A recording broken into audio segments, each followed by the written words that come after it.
माननीय अजितदादा पवार साहेबांनी घ्यावा, त्यांनी घेतलेला आहे. आता तुम्ही सांगा पुढं. मग SP साहेब काय झोपलेले आहेत का आमचे बीड जिल्ह्यात? SP साहेबाला फक्त मी चांगला आहे म्हणजे माझं सगळं जग चांगलं आहे असं नाही होणार. बीड जिल्ह्यासाठी आमच्या भगिनी ज्ञानेश्वरी मुंडेताईंनी जी पाऊल उचललं ते शर्मेची गोष्ट आहे. ही काय अभिमानानं सांगायसारखी घटना नाही आहे. त्यांच्या आयुष्यामध्ये अशा घटना येणं त्यांच्यासाठी एक तर पती गेले आणि त्यांचा न्याय ती मागतायत. न्याय आमचे महाराष्ट्र शासनातील जे अधिकारी आहेत, बीड जिल्ह्याचे आदरणीय SP साहेब, त्यांनी पण काय केलं 5-6 महिने झालं त्यांना येऊन करतो म्हणतात मला माहीत नाही, पण त्यांना एवढं टोकाचं पाऊल उचलावं लागतं. मी जिल्हाधिकारी महोदयांकडं पण त्या उपोषणाला बसल्या होत्या. जिल्हाधिकारी महोदयांनी पण याच्यामध्ये लक्ष घातलं पाहिजे. असं जिल्हाधिकारी पण मी उद्या जिल्हाधिकारी साहेबांना पण भेटणार आहे. SP साहेबांचा पण वेळ मी आता उद्याचा मागतोय. उद्या SP साहेबांना जिल्हाधिकाऱ्यांना दोघांनाही भेटणार आहे आणि दोघांना सविस्तर म्हणजे मागणी करणार आहे की आणि ही माहिती पण देणार आहे की असे प्रकार तुम्हाला जिल्ह्यामध्ये कायदा व सुव्यवस्था पूर्वपदावर आणायची का नाही आणायची. कारण कसं प्रत्येक गोष्टीमध्ये त्यांना कायदा व सुव्यवस्था फक्त दाखवायचे आणि कुठंच आणायची नाही अशी परिस्थिती निर्माण होती. त्याच्यामुळे ह्या प्रकरणामध्ये पहिल्यांदा मी आदरणीय आमच्या ताईंचं आयुष्य प्रकृती सुधारणा हो आणि दीर्घ आयुष्य लाभो असे त्यांना मी परमेश्वराला प्रार्थना करणार आहे.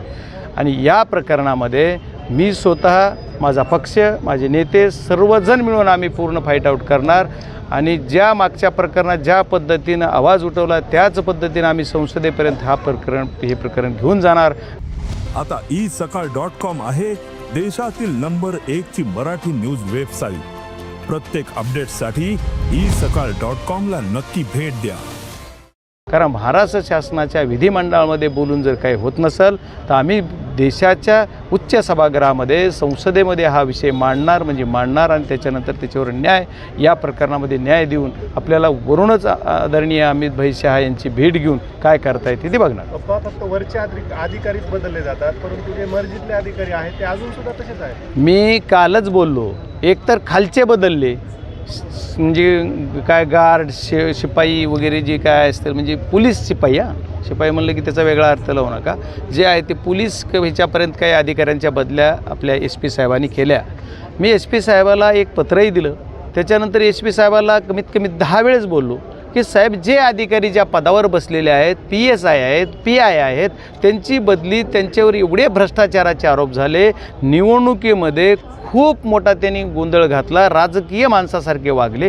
अशा लोकांच्या एवढ्या प्रचंड तक्रारी असताना सुद्धा तुम्ही त्या लोकांना बदलत नाही. तर ते म्हणले मला PIची थोडी अडचण आहे पण PSI लेवलच्या अधिकाऱ्याची काही अडचण नाही. पण आज तागायत मी सांगून 2 महिने झाले आदरणीय पोलीस अधीक्षक महोदयांना काही वेळ मिळाला नाही का मला माहीत नाही, पण त्यांनी आणखी बदल केलेला नाही. यामध्ये जबाब होतात, आरोपींची सुद्धा नावं दिले जातात, मात्र कुणालाही ताब्यात घेतलं जात नाही, चौकशी केली जाते नाही. आता याच्यामध्ये सत्ताधारी पक्षाचा त्यांच्यावर दबाव आहे का काय आहे, ह्याचं दूध का दुधावर पाणी का पाणी. आम्ही न्याय देवतेच्या मार्गाने न्याय मागणारी सर्वजण माणसं आहोत.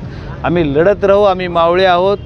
त्याच्यामुळे या लढण्यामध्ये आम्हाला यश नक्की येईल. आदरणीय ताईंच्या जे सत्य परिस्थिती ती सत्य परिस्थिती बाहेर येईल. नावं दिले, त्यांची चौकशी काय केली त्याला पण आम्ही त्याला करून कोर्टातून त्याचा आदेश काढू. ह्या प्रत्येक गोष्टीला फाईट आऊट करूत. आत्ता 2 महिने मी जरा शांत झालो होतो की जाऊ देत आता एकदा बीड जिल्ह्याला कुठंतरी आणखी याला वेगळं वळण नको यायला, म्हणून आम्ही शांत होतो की झालं एकदा विषय थोडा पडदा.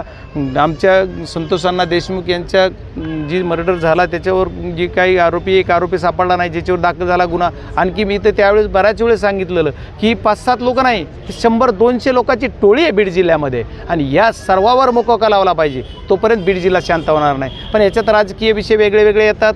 वरील राजकारणामध्ये राजकीय नेत्यांना काय वाटतं मला माहीत नाही. आम्हाला न्याय द्यायचे म्हणतात. आता आज कालचाच एक प्रकार आहे की आता आदरणीय उज्ज्वल निकम साहेबांची आता खासदार म्हणून नियुक्ती झाली. मग ते हे केस लढणार का मग हे शासनाला ज्यांनी आता त्यांना खासदारपद दिलं आहे त्यांना माहीतच असणार की यांना खासदार द्यायचे. मग ह्याच्यासाठी आम्हाला काही म्हणजे काही चॉकलेट दाखवलं का बीड जिल्ह्याच्या जनतेला की नाही आम्ही तुमच्या मनावर किंवा आमच्या देशमुख कुटुंबियाला की आम्ही तुमच्या मनावर वकील देतो आणि लगेच त्यांना त्यांची होणारच आहे नियुक्ती. हे त्यांना माहीत असलं पाहिजे की नाही. अचानक थोडं कालच त्यांची नियुक्ती झाली. ह्याला प्री प्लान 2 महिन्यापूर्वी तरी ठरलेलं असेल की यांना किंवा ज्या दिवशी त्यांना तिकीट दिलं होतं भारतीय जनता पार्टीनं त्याच वेळेस ठरलं असेल की यांना राज्यसभा द्यायचं आहे. मग आता का केलं, आता हे केस कोण लढणार. ह्याच्यावर सुद्धा प्रश्नचिन्ह आहे. त्याच्यामुळे असे बरेच असंख्य प्रश्न आहेत. कारण कितीतरी पोलीस यंत्रणेच्या अहवालामध्ये आलेलं आहे की बीड जिल्ह्यामध्ये असे असंख्य मर्डर्स झालेले आहेत, त्याचे गुन्हे नोंद आहेत, पण त्याचं कुठेही रेकॉर्ड पुढं काय होत नाही. ह्याचाही तपास केला पाहिजे. चाहे आता काही जरी झालं तरी आम्ही मागं पडणार नाही किंवा मागं थांबणार नाही. आम्ही याच्यावर आवाज उठवणार म्हणजे उठवणार. बंगल्याहून फोन आल्यानंतर तपास थांबला गेला असा आरोप ज्ञानेश्वरीताईंनी केलेला आहे.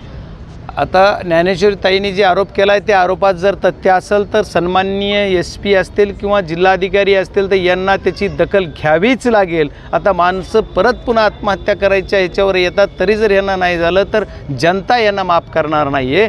वरी एक न्यायदेवता आहे वर, आपली इथली खाल्ली बोलत नाही, पृथ्वीवरली, महाराष्ट्रातली किंवा जे देशातली, पण एक वर न्यायदेवता ज्याला आपण मानतो, तर त्या न्यायदेवतेकडे तरी न्याय नक्की आम्हाला मिळेल. आणि या आमच्या भगिनीला न्याय मिळण्यासाठी आम्ही सर्वजण पक्षाचे सर्व नेतेगणासहित आम्ही सर्वजण ताकदीनं उभा राहू. 8 तपासी अधिकारी बदलले, 3 SP देखील बदलले, मात्र आरोपी निष्पन्न सुद्धा झाले नाही. आता हे जे तुम्ही म्हणता हे सत्य आहे. 18 महिन्यापासून त्यांचं त्या जे आरोपी आहे ते सापडत नाहीत.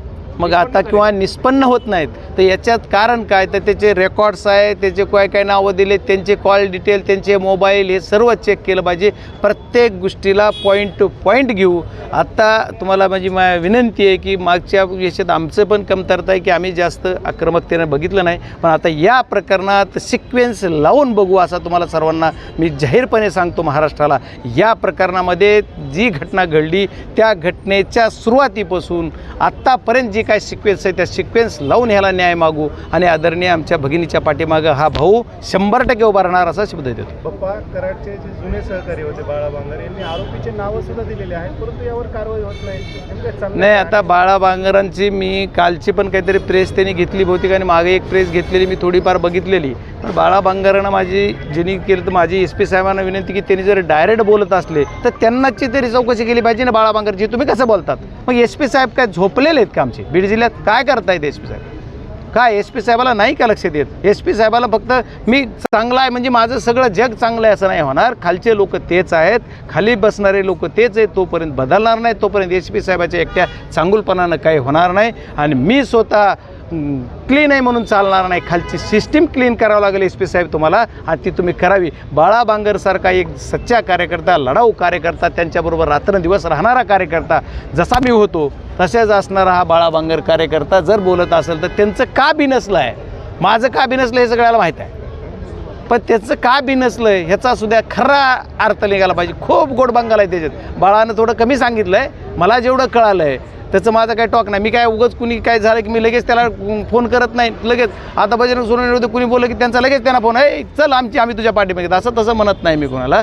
की त्याला जी आहे ती करतोय त्याच्या प्रत्येक गोष्टीचा तपास केला पाहिजे पोलीस यंत्रणेनं. माझी SP साहेबाला विनंती आहे खासदार यांना त्यानं की बाळासाहेब बांगर जे काही बोलतायत त्याचं काय तथ्यता आहे, बाळासाहेब बांगरनं चौकशीला बोलवा आणि त्याच्यानंतर पुढं काय निघतं त्याची चौकशी करा. पण SP साहेब का करत नाहीत? कारण मी जर आज काय आरोप केला तर मला सुद्धा विचारलं पाहिजे साहेब तुम्ही आरोप केला. एवढंच नाही तर आपलं ते सायबर आहे ना, सायबर आपल्या बीड जिल्ह्यात सायबरसुद्धा विशिष्ट लोकांनाच बोलवत आहे. एक नगरचा कार्यकर्ता त्यानं बजरंग सोनवणेची पोस्ट टाकली म्हणून त्याला इथं बोलवलं जातं. त्या कोणतरी एक मॅडम आहे तिथं, त्यांना पण मी सगळ्यांना भेटणार. त्या मॅडम कोण, तिथं साहेब कोण, सर कोण, त्यांना बी मी SP साहेब कार्यालयात उद्या जाणार आहे. की का की तुम्ही विशिष्ट लोकांनाच का बोलता? आता माझ्यावर एवढं घाणेरडं लिहिलं जातं आहे, पण त्याला का नाही सायबरला दिसत? म्हणजे सायबरला साहेब म्हणजे असं ही यंत्रणा एकत्रच घेतलेली ना. आणखी मी प्रत्येक गोष्टीत म्हणतोय. आता बघा मी कालच्या बाईटला पण सांगितलेलं की या सर्व घटनेमध्ये हे जिल्हाधिकारी महोदय असतील, पोलीस अधीक्षक महोदय असतील, यांना सर्वांना किंवा ज्या त्या तालुक्याचे तहसीलदार असतील. बघा आता हा विषय वेगळा आहे, ह्याच्यात बोलायसारखा जरी नसला तरी तुम्हाला जिल्ह्यालाही कळला पाहिजे की काल आपल्याला जिल्हा परिषद गट व गणाची प्रभाग रचना झाली. त्या प्रभाग रचनेमध्ये जिल्ह्यात कुठंच बदल नाही. अंबाजोगाई तालुक्यात बदल झाला आणि केज तालुक्यामध्ये 6 गटाच्या 7 गट झालेत म्हणून बदल झाला. कायद्याचं कुठंच पालन नाही. तहसीलदार काय झोपीत करतायत?